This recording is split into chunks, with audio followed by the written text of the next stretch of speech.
The world you see versus the world that runs it. The world feels loud. Every day, your screen fills with faces. Presidents behind podiums, generals gesturing at maps, billionaires giving interviews, breaking news banners screaming urgency. Wars begin, markets crash, pandemics spread, elections flip, social movements rise and fall.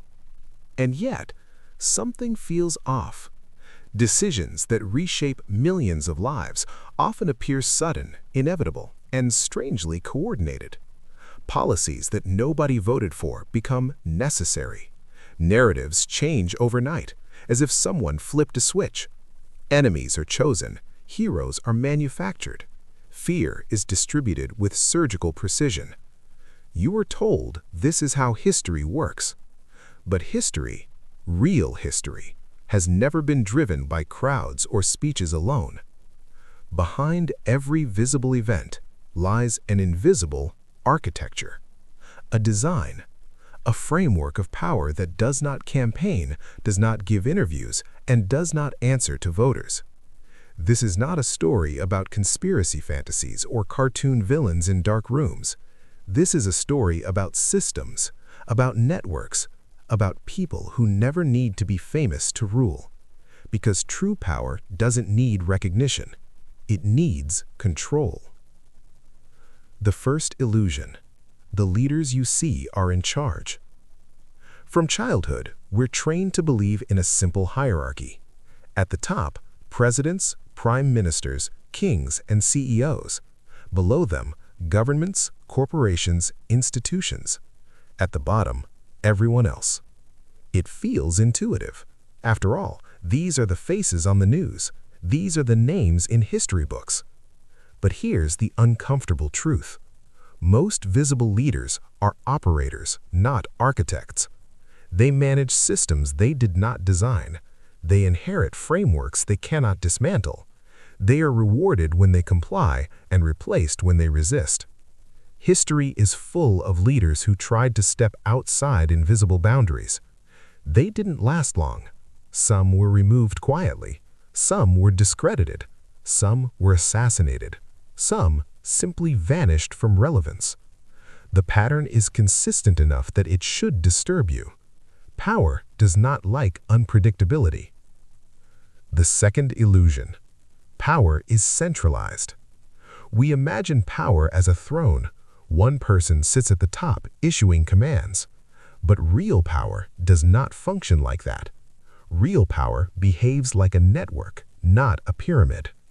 It is distributed across financial institutions, intelligence agencies, media conglomerates, academic think tanks, military-industrial suppliers, technology platforms, cultural gatekeepers. Each node appears independent. Together, they form a self-reinforcing system. No single person controls everything, which makes the system unaccountable. When something goes wrong, blame is diluted. Responsibility dissolves.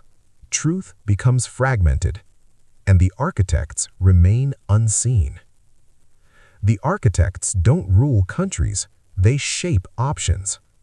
Here is one of the most misunderstood aspects of hidden power. Invisible architects do not need to issue orders. They shape choices. They define what is realistic, acceptable, unthinkable. If every available option benefits the same interests, freedom becomes an illusion. You may choose A or B, but C was never allowed to exist. This is how entire civilizations are steered without force, not through coercion, through constraint. Narrative control, the most powerful weapon ever created. Before armies move, stories move first. Before laws pass, public opinion is prepared. Before enemies are fought, they are defined. The invisible architects understand one fundamental rule. People will accept almost anything if they believe it was their idea. Media is not just information, it is permission. Permission to hate, permission to fear, permission to comply, permission to forget. By controlling which stories are amplified, which voices are silenced, which facts are framed as dangerous, which questions are labeled extreme.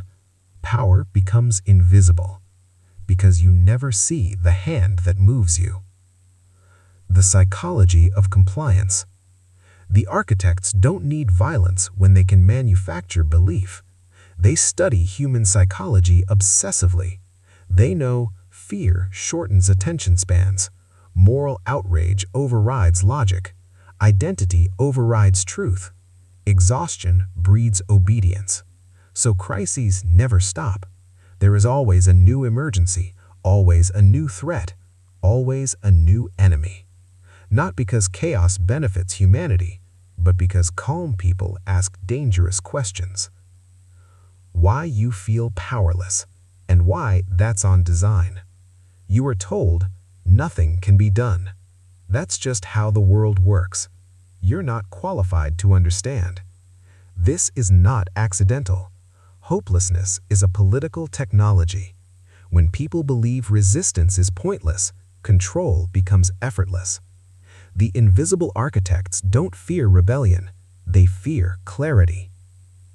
The real global chessboard. On the surface, nations compete. Underneath, interests align. Wars are sold as moral conflicts, but profit flows predictably.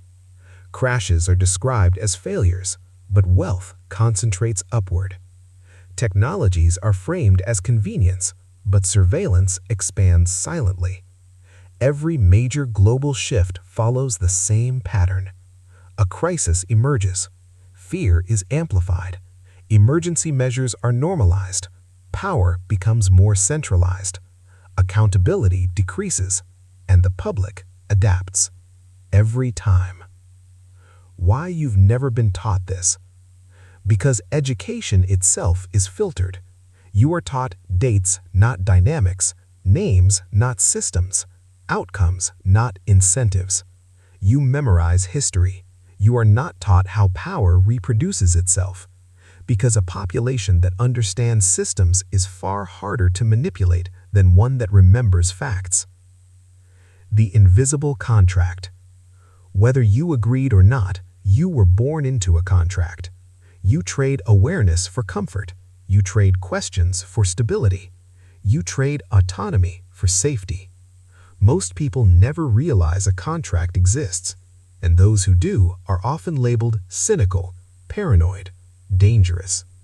The greatest trick of the invisible architects is convincing the world that they do not exist.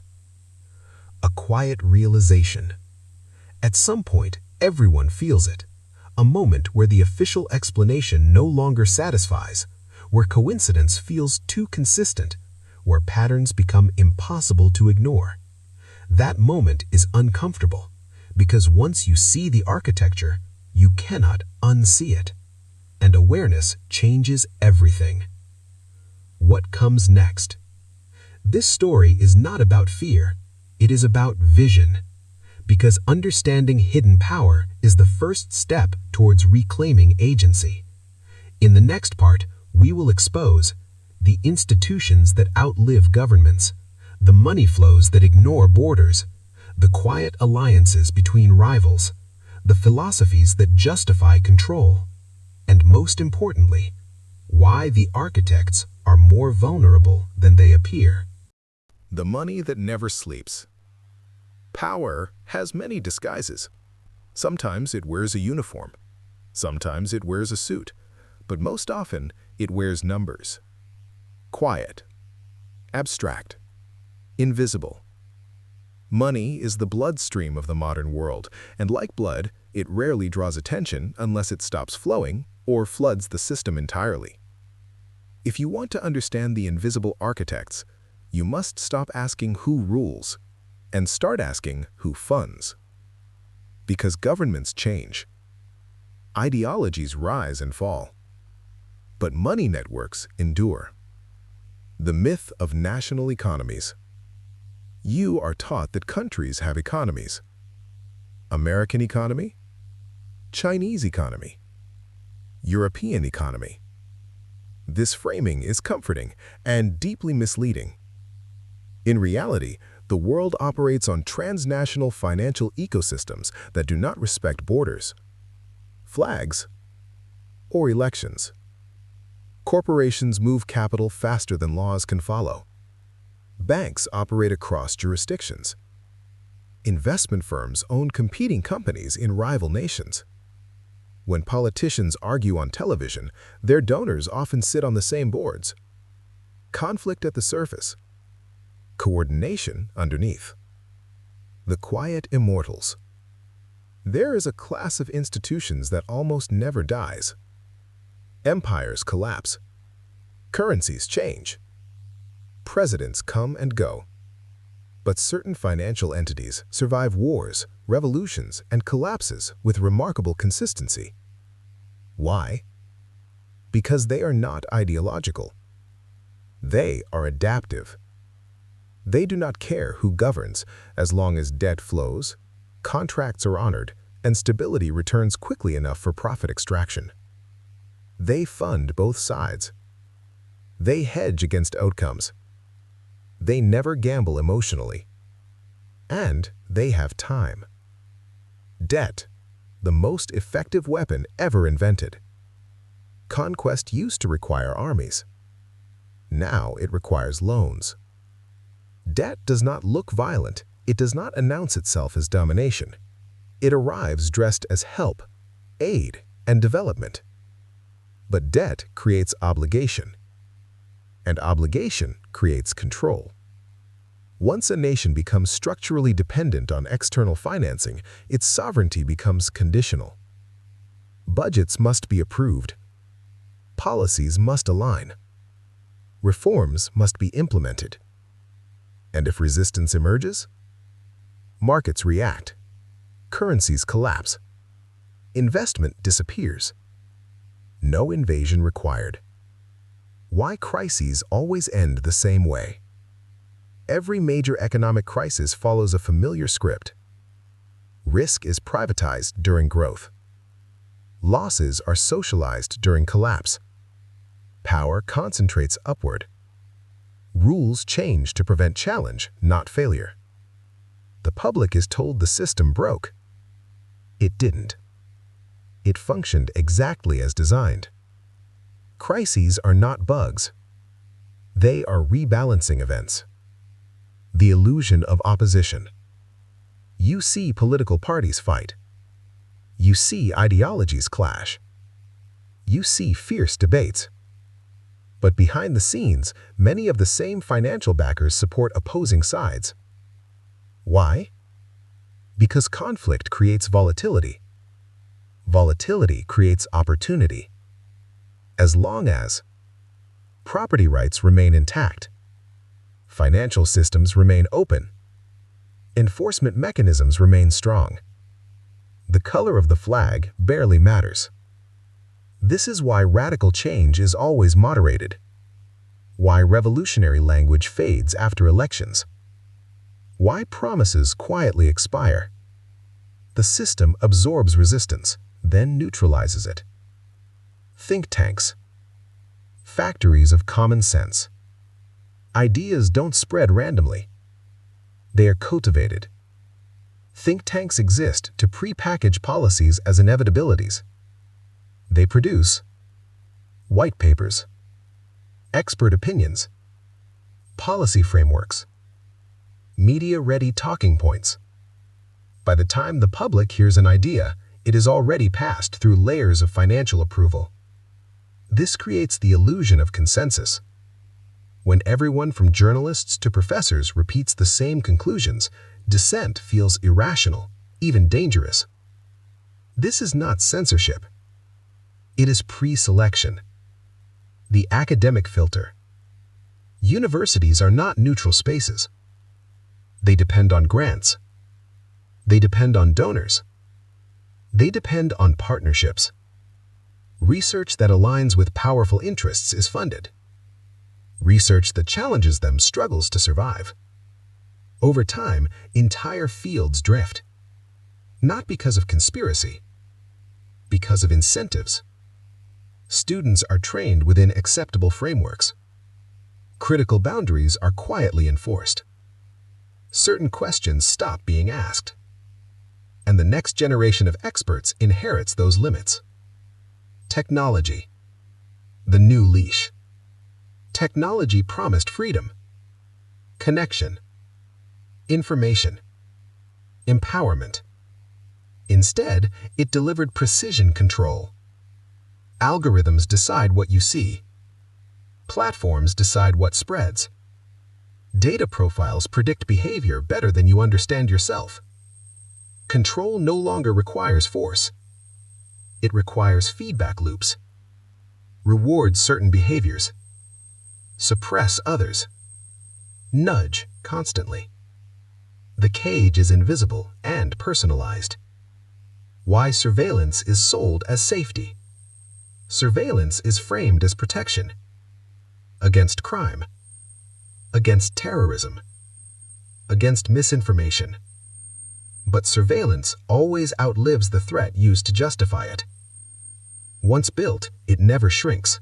It only changes targets. Power does not abandon tools. It repurposes them. The philosophy behind the architects. The invisible architects are not united by nationality. They are united by worldview. A belief that the masses are irrational. Stability requires management. Freedom must be limited for order. Transparency is dangerous. This mindset is not new. It appears throughout history among ruling classes who view themselves as caretakers of civilization. The language changes. The logic remains. Why morality is always flexible. Ethics are applied selectively. Human rights matter until they interfere with strategic interests. Corruption is condemned until it stabilizes an ally. Violence is immoral unless it protects markets. This is not hypocrisy. It is hierarchy. Some lives are strategic, others are expendable. The architects don't celebrate cruelty. They consider it collateral. The most dangerous illusion. The most dangerous belief is that power is omnipotent. It isn't. Systems that rely on complexity are fragile. They require constant maintenance. They fear unpredictability. They collapse under sustained awareness. The architects know this, which is why distraction is constant, why culture is noisy, why outrage cycles endlessly. A focused population is uncontrollable. The moment a system begins to fail. Systems fail when too many people see patterns. Incentives become obvious. Narratives lose credibility. Compliance feels humiliating. At that point, repression increases. Not because power is strong, but because it is afraid. A quiet shift. Across the world, something subtle is happening. Trust is eroding. Institutions feel hollow. Official explanations feel recycled. People sense manipulation, even if they can't articulate it. That moment matters. Because systems built on belief collapse when belief evaporates. What comes next? In Part 3, we will explore how culture is engineered, why division is profitable, how identity replaces solidarity, how outrage is monetized, and why the architects fear unity more than rebellion. The game is not left versus right. It never was. It is up versus everyone else. Divide, distract, dominate. Power does not fear anger. Power fears unity. History shows this clearly. Empires do not fall because people are poor, tired, or exploited. They fall when people realize who is responsible and stand together long enough to challenge it. The invisible architects understand this lesson better than anyone, so they make sure unity never lasts. The most profitable strategy ever created. Division is not accidental. It is engineered. race, religion, gender, class, ideology, nationality.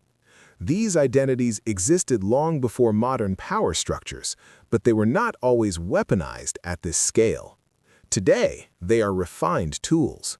When people argue horizontally, they never look vertically. When neighbors fight, architects sleep peacefully. Why every era has a culture war. Culture wars feel spontaneous. They are not. They follow predictable patterns. Identify a sensitive identity fault line. Amplify extreme voices on both sides. Frame disagreement as moral emergency. Reduce nuance to betrayal. Punish neutrality. Soon, everyone feels forced to pick a side. And once that happens, critical thinking dies, because survival becomes social. Outrage is a renewable resource. Outrage feels righteous. It feels powerful. But outrage is also exhausting. It keeps people emotionally engaged without producing structural change. This is why outrage cycles never end. Just as one issue cools, another ignites. Just as people begin asking deeper questions, a new scandal erupts. Attention is finite, and attention is power. The algorithm does not care about truth. Social platforms reward emotion, not accuracy. Anger spreads faster than facts. Fear travels farther than nuance. Humiliation outperforms explanation. The algorithm doesn't ask, is this true? Is this helpful? Does this unite? It asks, will this keep them scrolling? And what keeps people scrolling? Conflict. The psychology of permanent enemy creation. Humans are tribal by nature. The invisible architects exploit this instinct ruthlessly. Every era needs an enemy. If a real one doesn't exist, one will be manufactured. Enemies serve multiple purposes: justify surveillance, legitimize censorship, excuse economic hardship, channel frustration away from elites. As long as people are afraid of someone else, they will tolerate almost anything from those in power. From class consciousness to identity conflict. There was a time when inequality was discussed openly. Wages, working hours, ownership, exploitation. That conversation became dangerous, so it was replaced. Class conflict was fragmented into identity conflicts. Instead of who controls resources, the question became who is morally superior. Moral arguments are endless. Economic ones are solvable. This shift was not accidental. The art of controlled opposition. The system does not silence all critics. It promotes the right kind: loud, emotional, predictable, non-strategic. Controlled opposition burns energy without threatening foundations. It gives the illusion of resistance while ensuring outcomes remain unchanged. Real threats are quiet, organized, patient. Those voices rarely trend. Why moderation feels like betrayal? In a polarized environment, moderation becomes suspicious. Anyone who refuses to choose a side is accused of secretly supporting the enemy.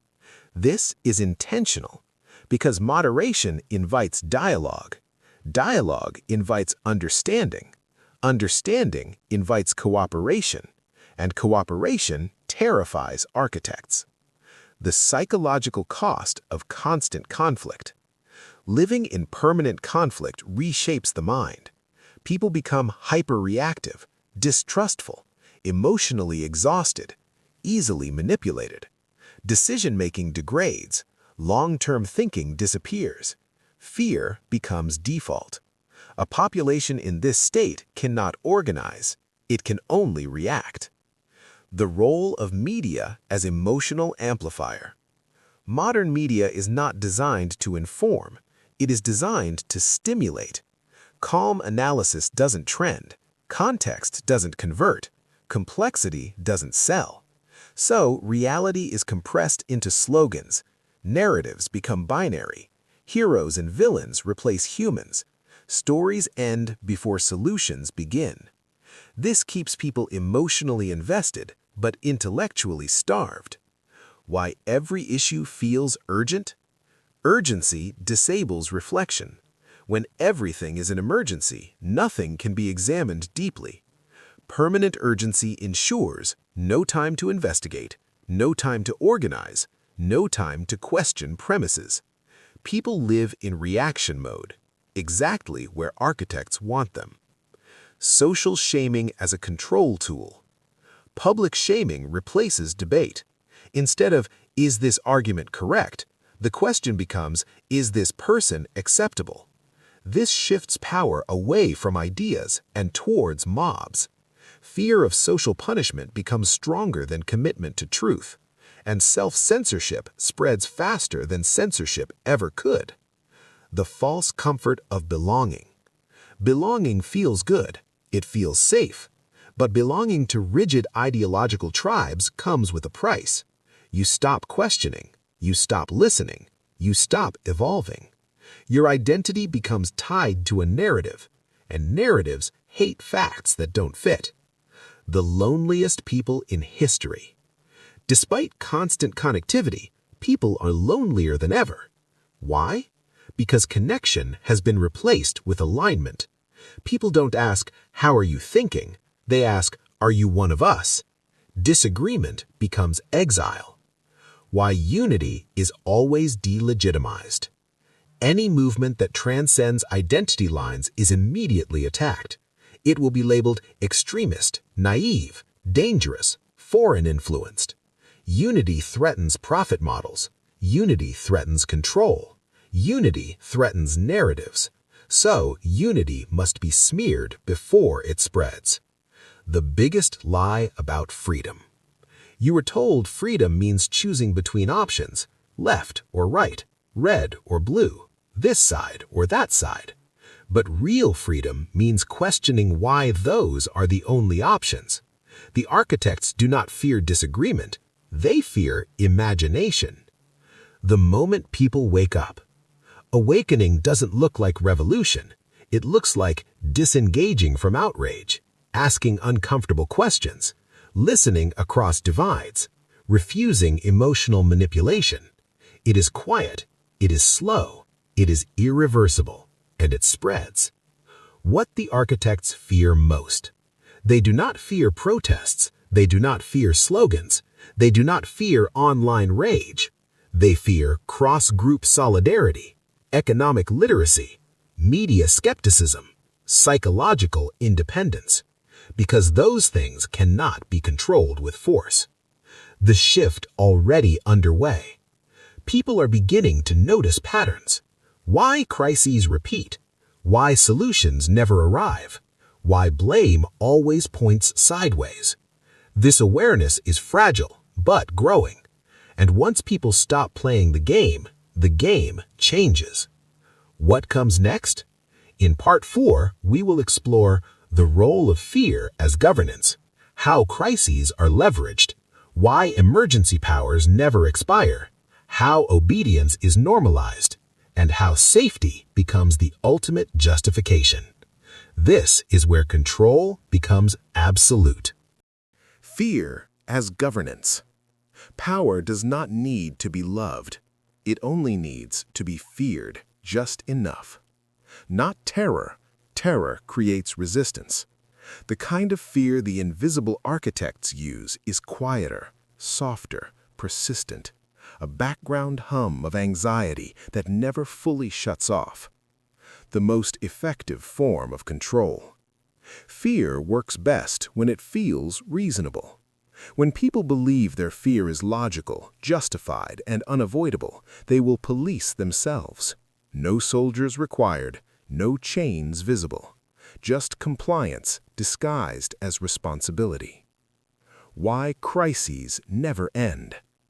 Notice something strange about the modern world? There is always a crisis.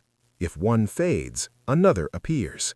Financial collapse, terror threats, health emergencies, climate catastrophe, social unrest. Each crisis feels unprecedented. Each demands immediate action. Each suspends normal rules. and each conveniently expands centralized power. The permanent state of emergency. Emergencies justify things that would never be accepted otherwise. Surveillance becomes protection, restrictions become safety, obedience becomes virtue.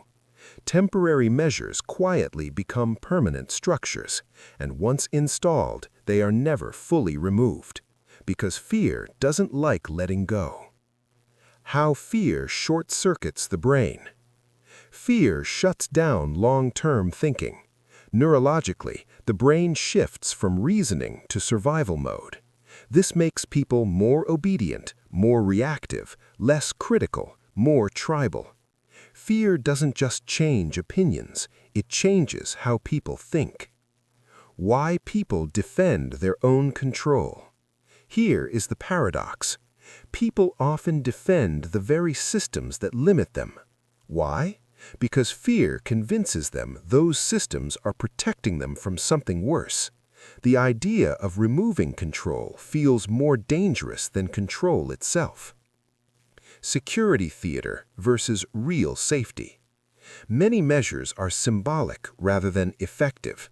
They look protective, they feel reassuring, they create an illusion of control. But illusion is often more important than reality, because fear responds to perception, not facts. The trade you were never asked to consent to. Freedom for safety, privacy for protection, autonomy for stability. This trade is presented as inevitable, but it is rarely debated honestly. The question is never, how much freedom are we losing? It is framed as, why do you want to risk people's lives? Fear reframes dissent as danger. Why safety is an unlimited argument. There is no endpoint to safety. You can always be safer. This makes safety the perfect justification for endless control. Any objection can be dismissed. It's for safety. Better safe than sorry, if it saves one life. These phrases shut down debate instantly. How normal becomes unrecognizable. Changes happen gradually. Small restrictions, minor adjustments, temporary rules. Each step seems tolerable. But years later, people look back and realize life is unrecognizable from what it once was, and no single moment felt worth resisting. Fear creates dependence. Fear convinces people they cannot manage risk themselves. They begin outsourcing judgment. Experts replace intuition. Authorities replace responsibility. Guidelines replace thinking. Dependency grows. And dependency is power. Why dissenters are framed as immoral. Opposition is no longer debated, it is pathologized. Questioning becomes selfish, dangerous, ignorant, malicious. This discourages discussion because no one wants to be seen as someone who doesn't care. The role of shame in enforcement. Fear alone isn't enough. Shame ensures compliance spreads socially. People enforce rules on each other. Neighbors report neighbors. Friends shame friends. Families fracture. The state barely has to intervene. Society becomes its own prison guard. Why emergency powers never expire. Once authorities taste expanded control, relinquishing it feels irresponsible. What if the threat returns? What if something goes wrong? What if people blame them? So powers remain just in case. Temporary becomes indefinite. The illusion of consent. Most people believe they agreed to these systems, but consent requires full information, genuine alternatives, freedom to refuse. None of these are present during crises. Fear coerces agreement. And coerced agreement is not consent. How fear erodes solidarity. Fear isolates. People become suspicious of each other. Anyone could be a risk. Anyone could be non-compliant. Anyone could be one of them. This fragmentation destroys collective action. exactly as designed. Why facts stop mattering during fear. Fear prioritizes authority over evidence. If a claim reduces anxiety, it feels true. If a fact increases uncertainty, it is rejected. Truth becomes emotional, not empirical. The hero narrative of control. Authorities present themselves as protectors. Sacrificing freedoms becomes framed as noble. People applaud restrictions because they signal virtue. Compliance becomes identity. When safety becomes a religion, rules turn sacred. Questioning them becomes heresy. Those who dissent are exiled socially. Belief replaces analysis. Faith replaces skepticism. Fear completes its transformation into doctrine. The cost no one talks about. Psychological damage. Chronic anxiety, loss of agency, learned helplessness, emotional numbness. A population constantly afraid becomes exhausted. Exhausted people do not rebel, they cope. The cycle is self-perpetuating. Fear creates control. Control creates dependency. Dependency increases fear of change. The system feeds itself until something breaks. What breaks the cycle? Not outrage, not violence. Understanding. Fear loses power when people recognize its manipulation. When fear is named, it weakens. When patterns are seen, they cannot be unseen. The first act of real resistance. Calm. Calm thinking, calm questioning, calm refusal to panic.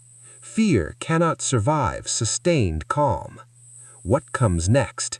In Part 5, the final chapter, we will uncover who benefits financially from fear, how crises redistribute wealth upward, why inequality accelerates during emergencies, the true purpose behind endless instability, and what genuine awakening actually looks like. This is where the full picture comes together. Follow the money. Find the truth.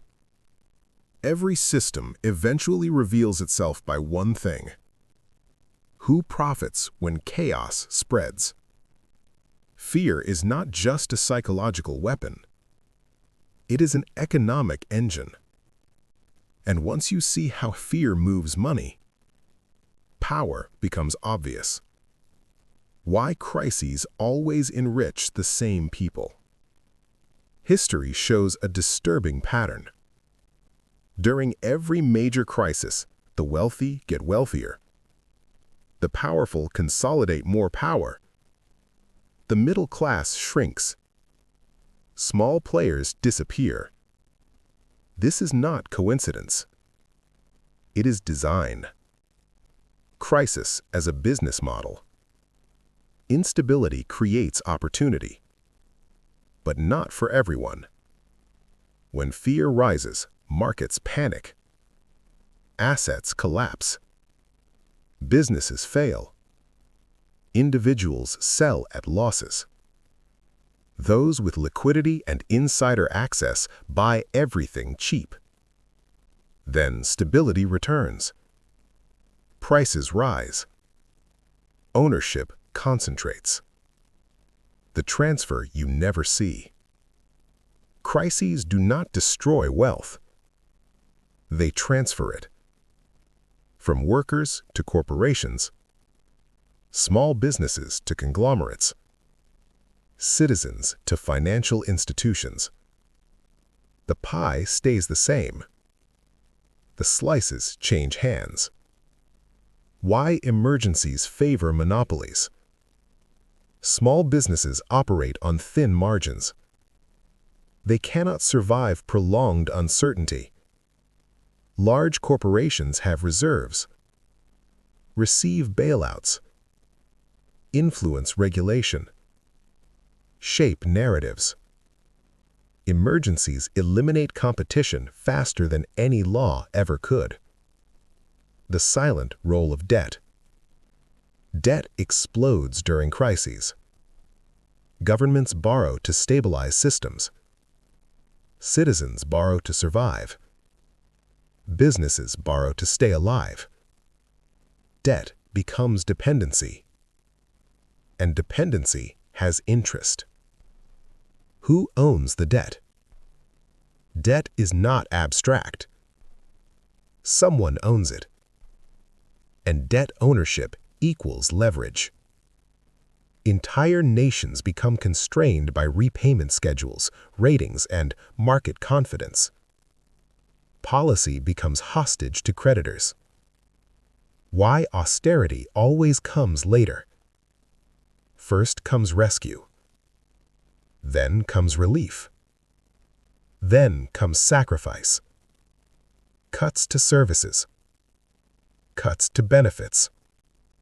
Cuts to protections. The public pays. The creditors collect. This is not failure. It is the final stage. Why wealth flows upward during panic. Fear compresses time horizons. People prioritize survival over strategy. They accept bad deals. They liquidate assets. They abandon long-term positions. Those without fear buy calmly. The illusion of economic recovery. Headlines announce recovery. Markets rebound. But ownership has changed. Jobs return, but worse. Housing returns, but less affordable. Services return, but privatized.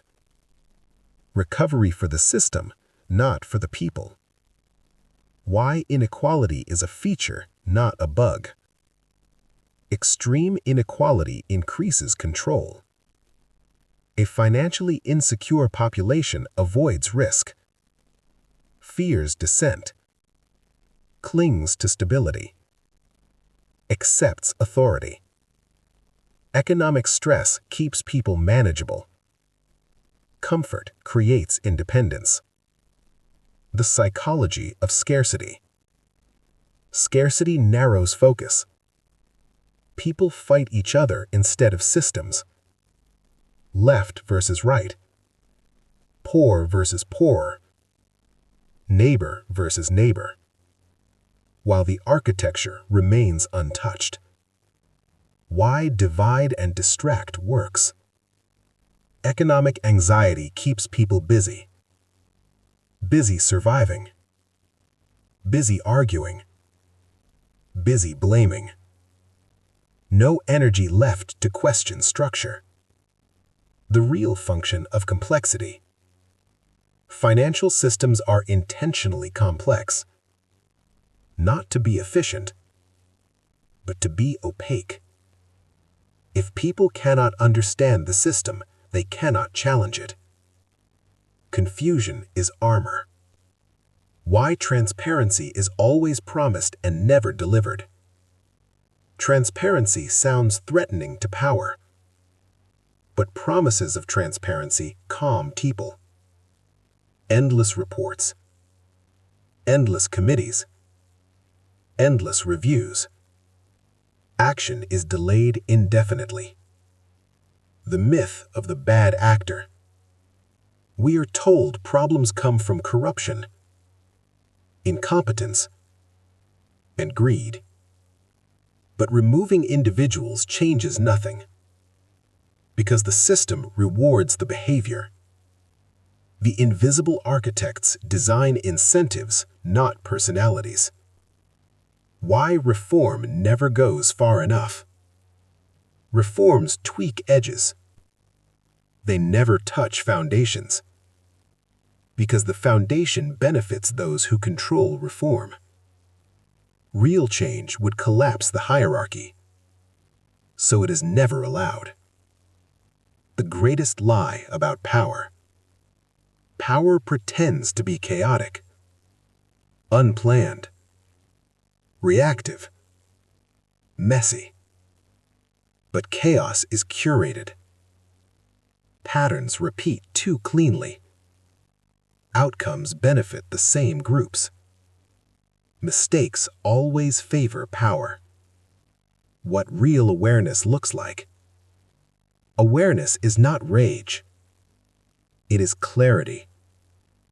It is seeing systems instead of villains, structures instead of scandals, incentives instead of excuses. Why most people never wake up? Not because they're stupid, because awakening is uncomfortable. It means letting go of comforting narratives, accepting complexity, losing heroes and villains, taking responsibility. Comfort is easier than truth. The cost of seeing clearly. Once you see the architecture, you can't unsee it. You feel alienated. You feel frustrated. You feel alone. This is normal. Systems depend on isolation. What actual resistance is not? It is not violence. It is not chaos. It is not shouting. Those strengthen the system. What actual resistance is? Financial literacy, community resilience, psychological independence, critical thinking, information discernment, calm skepticism. Power fears calm, informed people. Why autonomy starts internally. Before systems change, minds must. Fear must lose its grip. Dependency must weaken. Critical thinking must return. No external revolution succeeds without internal ones first. The invisible architects fear one thing. Not rebellion. Understanding. A population that understands systems cannot be easily manipulated. The final truth. The world is not controlled by a single group. It is shaped by incentives, structures, fear, and concentrated power. The invisible architects are not gods. They are designers, and designs can be changed. Your role. You are not powerless. Awareness spreads quietly. Understanding compounds. Calm disrupts manipulation. The most dangerous person in the system is not angry. It is the one who sees clearly.